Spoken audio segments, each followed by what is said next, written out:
Alright guys, so I have the Hellcat plugged in on the 1S. Now this bag, I had it on my table, I didn't really explain it though. This came with a different balsa kit, and it came with this clay, and it's meant for free flight for your CG, but I'm going to use it on this plane if the CG is off.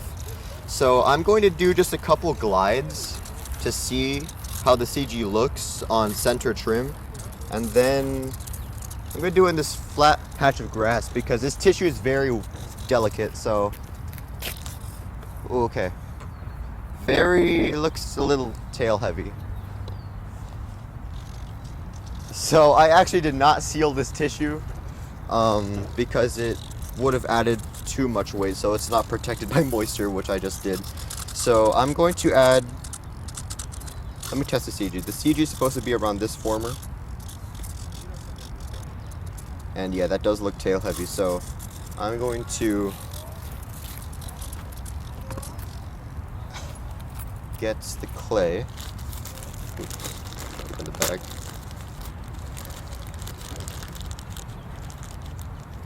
I forgot that this grass is wet in the morning.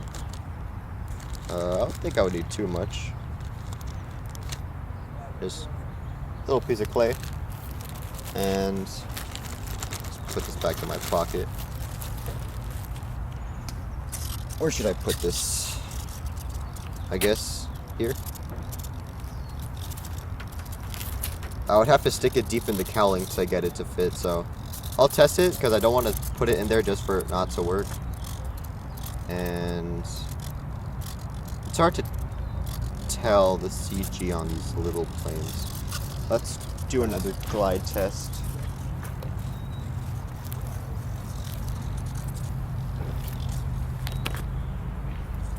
All right.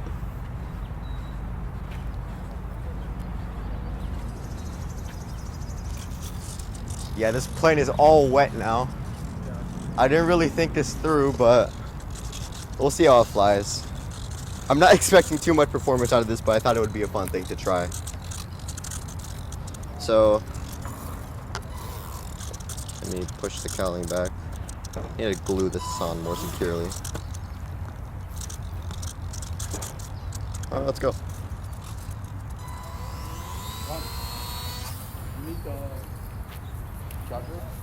Well, it's in the air.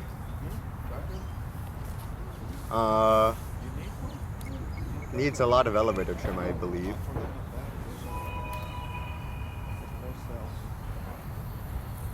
Flies decently. I think one of my servos is like completely dead at this point. Possibly from the wetness of the grass. Let's bring it closer so you can see it.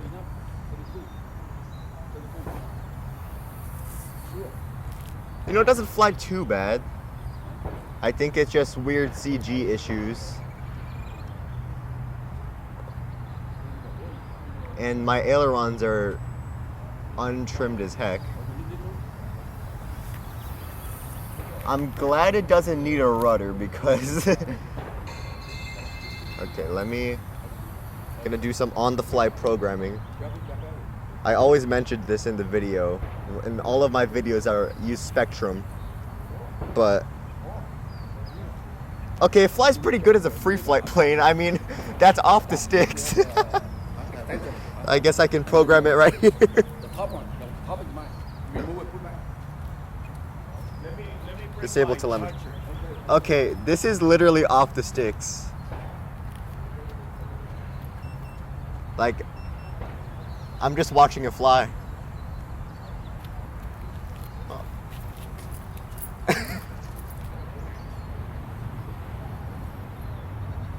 I think I might be limited to just doing left circles here.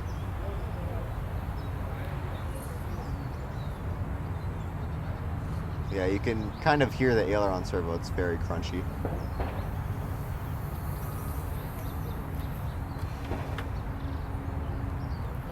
This is pretty neat.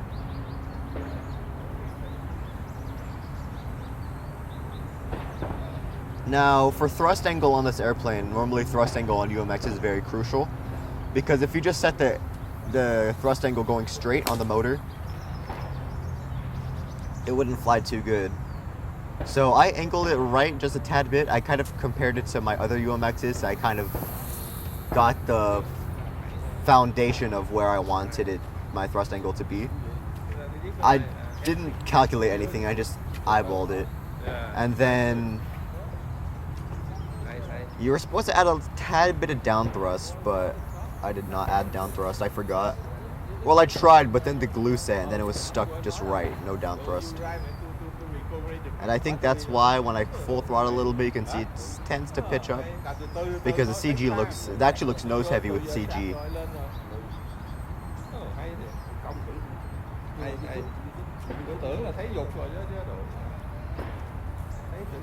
I'm surprised at how well it flies.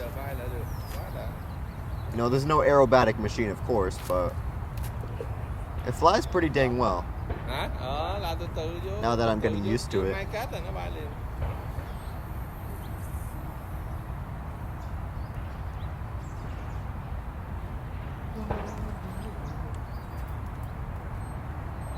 Alright, I'll do one more pass. I think it is cool. Oh, okay, hold on. Let me... Okay. Fast landing because my motor was pulsing.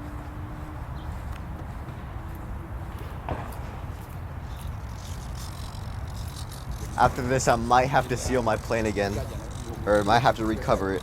But that's pretty much it for this video. Thanks. That's pretty much it for this video. This was actually a really interesting experiment. I did not think that this plane would fly at all because, I mean, look at it. It's probably one of the ugliest planes you've ever seen. But it flies, and it's flies pretty well at that. It was pretty cool seeing the natural forces of the dihedral. You can see it has quite a bit of dihedral, and when I let off the sticks, it was interesting seeing it auto-correct itself just naturally. I think that was very interesting to see, and overall, it's just a fantastic plane. I mean, it looks strange, and I mean, the scale is very not scale. There's no decals on here. The canopy is way out of place. The canopy was actually supposed to go over the hatch, but because the hatch is removable, I just pushed it back a little bit. But I mean, there you go, Guillow'S F6F Hellcat. I think I'll definitely do more of these in the future because I love my micros, and I mean, building these things are very, very fun. So that's pretty much it. So thanks for tuning in to John's RC. And if you're new to this channel, don't forget to like, comment, and subscribe. Bye guys, I'll see you in the next one. Hey guys, John here, and welcome back to John's RC. And today I am here with quite an interesting model to show you guys. This is not an E-flite plane, but it is very, very small. This is actually a Guillow'S. I've seen all four pronunciations. But this balsa kit, we picked it up at a hobby shop, and this is like a regular balsa kit, and you can see here I have a controller, and I actually converted this thing to become an RC model. Now, the kit comes, or the series, this is the 500 series, and it comes with a multitude of models to choose from. And you see, I never really enjoyed the Hellcat personally, but I chose this model out of everything else because if you look here, the Hellcat actually, I think, has the roundest body, and that makes it, I would think, the easiest to convert to RC because there's more area within the internals of the airplane. So you can see here, this is just a built-up balsa frame that I covered with tissue. I didn't do the best with the tissue covering. I actually recovered it, and it still looks like this, but you know, it works. Now, I did have to do modifications to the airframe, of course, to make it RC. The first up was this hatch. This was all part of the fuselage, so I just cut up a little bit. And now looking back, I think I should have cut up one more panel, or maybe just made the entire top removable, because you can see here I barely have any space. And when you add a little receiver, I'm using a regular E-flite UMX brick that I could not tell you where I got this brick from. It's so old. That once you put the receiver in, you can barely have any room for the battery. So I'm using, like I said, a regular 1S brush setup. This is a little brush motor that I got from somewhere. It was in my toolkit. And you know, the other modifications include adding extra stringers here and there to add hinges. So, you know, there would be one stringer here for the entire elevator, but if you want to hinge it, you would have to have two so it can hold together. The hinges I made are just purely out of blend room tape. You can see here on the bottom, you can kind of see the tape here, and that's on both sides. And the elevator, I have the tape set on both sides too. So this model is fairly light. I think it's slightly heavier than most UMXs though.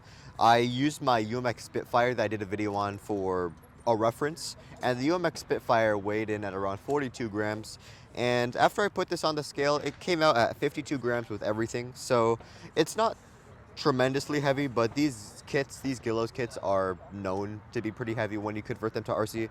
So I tried my best to lighten it up, but I think I still was maybe not too sparing with the glue. The glue comes in to be a big factor. I use CA mostly, but I did use wood glue at some parts, and I think I used a little too much wood glue. So the other challenge was with this build was putting in the motor, because you can see here there's this little plastic cowling that you get with the kit, and to insert the motor, you know, I just had a free motor around, and I had to use little strips of balsa to create a little extender to clear the cowling, and then I just coated the entire thing in wood glue so it dried up, and now it's very strong. So yeah, I'm just going to put the canopy in and show you how everything works. The canopy isn't actually held in by any magnets or dowels or anything. Ooh, I just ripped the tissue. It's okay.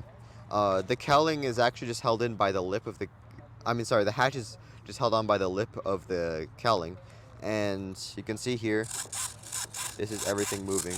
I think I have to kind of move this servo around. This servo is giving me... When I unplug it, it'll go back to normal, but you can see the aileron is a little slow until you have to warm it up. It's strange. It's a very dead servo. But so I have my throttle control. I need to push in my cowling a little more. This is my throttle control. This is my aileron control. This is my elevator control.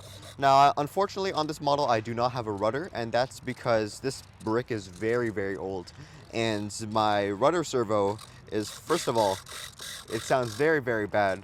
But when you put just the slightest bit of pressure on it, and in this case it would be a push rod, if you put a slight bit of tension or pressure on it, it becomes very, very hot. So I had the rudder on initially, and then I was like, you know what, this is kind of sketch. So I took it out and I just glued it in.